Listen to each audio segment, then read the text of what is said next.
So then all of the herbs that act on the GABA would be useful, you're saying? Yeah.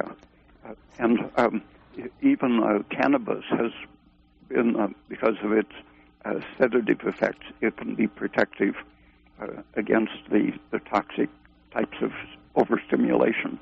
And what about alcohol? Yeah, I think it's antioxidant, can be anti-inflammatory, and can be, in the right circumstance, it can be anti-Parkinson's.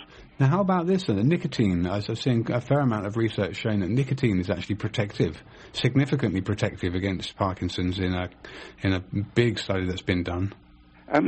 Yeah, I think the population effect, where they see that smokers have somewhat protection against Parkinson's, I think part of that effect is that it relieves constipation. It activates the intestine, and that in itself has an anti-inflammatory, antitoxic effect. Interesting. Okay, so what do you think is the best method for delivery of nicotine? Like making a tea out of, I mean, it's not. I think either absorbing it through the skin as in the form of an ointment, or ingesting very small amounts of the leaf, tobacco leaf. Very, very quickly, I think while we're talking about tobacco, I read an article today that's now saying that the vaping craze that's really starting to take off and reintroduce smoking to a younger generation is actually showing up with some fairly disturbing health effects. It's kind of early days yet for the research to come through, but they're actually saying that even it could be even worse side effects to vaping than there would have been to smoking, obtaining nicotine that way. So nicotine in its own right is not, it's a neurotoxin for sure, but it's not a good molecule, but it's not the poisonous component in tobacco smoke. It's mainly the carcinogens, correct, and the tar. But nicotine can have some therapeutic effects.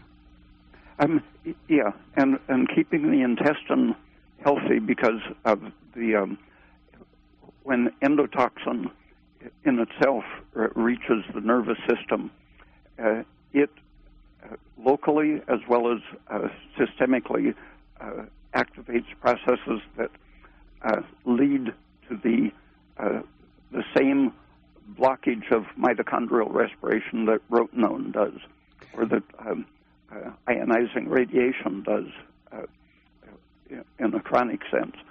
Having CAT scans of the head, I think, is probably part of the reason that Parkinson's prevalence has increased so greatly over the last 20 or 30 years. Because they're pretty keen to give you CAT scans for anything.